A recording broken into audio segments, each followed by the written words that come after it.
Assalamualaikum warahmatullahi wabarakatuh. Bagaimana kabarnya hari ini anak-anak? Semoga kita masih diberikan kesehatan sama Allah dan semoga kita selalu dijauhkan dari segala mara bahaya. Amin amin ya rabbal alamin. Sekarang kita mempelajari pelajaran pendidikan agama Islam atau biasa disebut dengan PAI. Silakan sekarang dibuka bukunya masing-masing. Dibuka pada halaman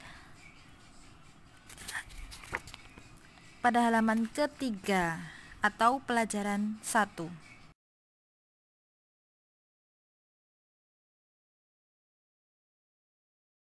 Kali ini kita akan membahas tentang Nabi Muhammad SAW teladanku.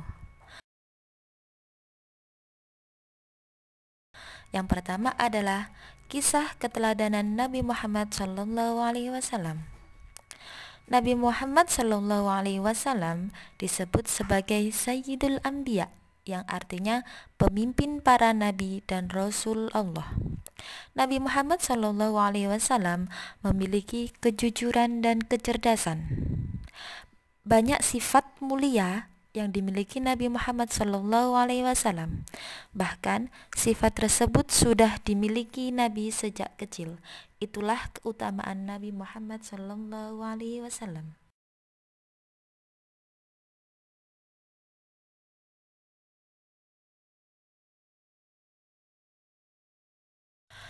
Sejak kecil Nabi Muhammad sudah menunjukkan sikap percaya diri.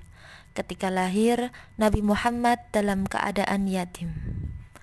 Ayahnya Abdullah meninggal ketika beliau masih berada dalam kandungan. Ketika beliau berumur 6 tahun, ibunya Siti Aminah juga meninggalkan Nabi Muhammad SAW. Jadilah Nabi Muhammad SAW anak yatim piatu. Meskipun Nabi Muhammad menjadi anak yatim piatu, Nabi Muhammad tetap percaya diri. Nabi tidak merasa minder dengan teman-teman sebayanya. Di bawah asuhan kakeknya Abdul Muthalib, Nabi Muhammad SAW tetap ceria. Pada usia 8 tahun, sang kakek pun meninggal dunia.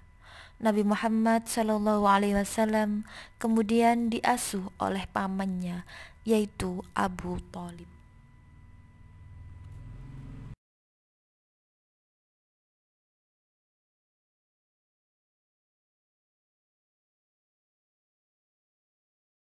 Sejak kecil, Nabi Muhammad SAW memiliki sikap mandiri.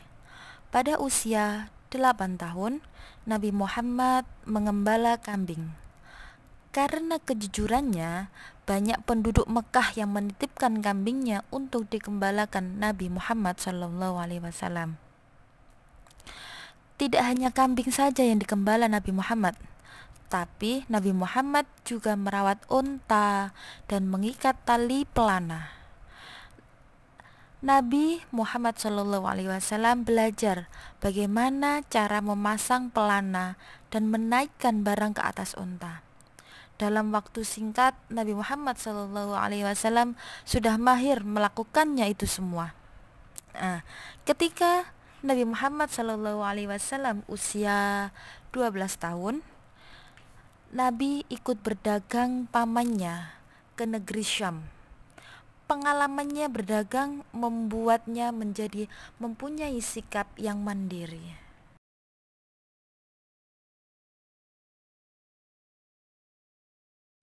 Ketika Nabi Muhammad SAW menginjak dewasa, Nabi Muhammad bekerja di tempat Sayyidah Khadijah menjadi pengantar barang dagangan bersama kafilah dagang. Nabi Muhammad SAW menjalankan tugasnya dengan penuh tanggung jawab. Dengan begitu, Sayyidah Khadijah sangat puas dengan pekerjaan yang dilakukan Nabi Muhammad SAW. Nabi Muhammad sangat dipercaya oleh penduduk Mekah.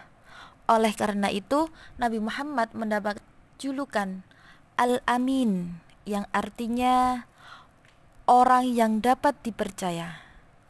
Nah, dengan begitu orang-orang Mekah mengagumi kejujuran, kemandirian, dan tanggung jawab Nabi Muhammad SAW, sehingga orang-orang Mekah sangat mencintai Nabi Muhammad SAW.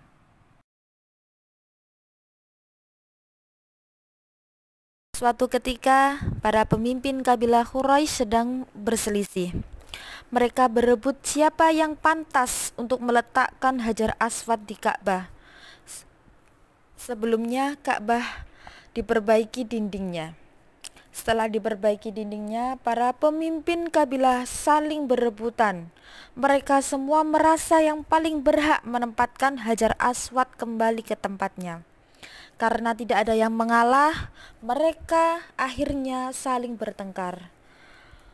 Kemudian salah satu pemimpin kabilah mengusulkan supaya untuk menunjuk Nabi Muhammad SAW untuk memutuskan perselisihan yang ada di kabilah itu. Akhirnya pun para kabilah setuju dengan apa yang usulannya untuk menghadirkan Nabi Muhammad untuk memutuskan perselisihan. Dengan percaya diri, Nabi Muhammad SAW meletakkan surban yang dipakai dan menggelarnya. Setiap pemimpin kabilah diminta Rasulullah untuk memegang tepi surban, lalu meletakkan Hajar Aswad di tengah-tengah surban secara bersama-sama.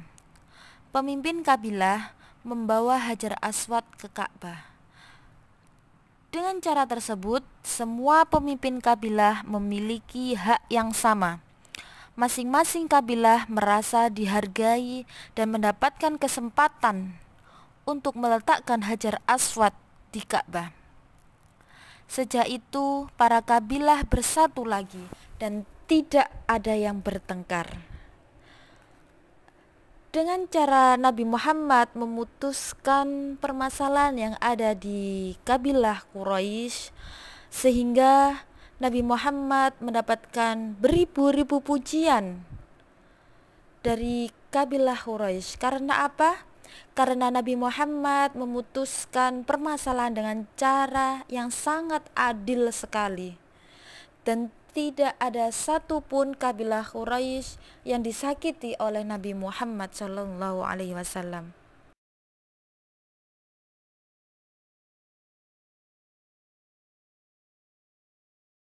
Ketika berdakwah, Nabi Muhammad SAW juga percaya diri, meskipun kaum Quraisy menentang Nabi Muhammad SAW. Nabi Muhammad SAW tetap terus berdakwah. Nabi mengajak penduduk Mekah untuk menyembah Allah dan meninggalkan untuk menyembah berhala. Nabi Muhammad tidak takut akan ancaman-ancaman kaum kafir Quraisy. Nabi meyakini kebenaran ajaran Islam. Dengan percaya diri, Nabi Muhammad SAW terus berdakwah. Nabi yakin akan pertolongan dan lindungan Allah. Bahkan beliau tidak takut dengan ancaman dari orang-orang kafir. Itulah beberapa sifat keteladanan Nabi Muhammad SAW. Sikap mandiri dan sikap percaya diri sudah tumbuh ketika Nabi Muhammad sejak kecil. Sifat Nabi Muhammad SAW haruslah kita teladani agar kita menjadi orang yang sukses seperti Nabi Muhammad SAW.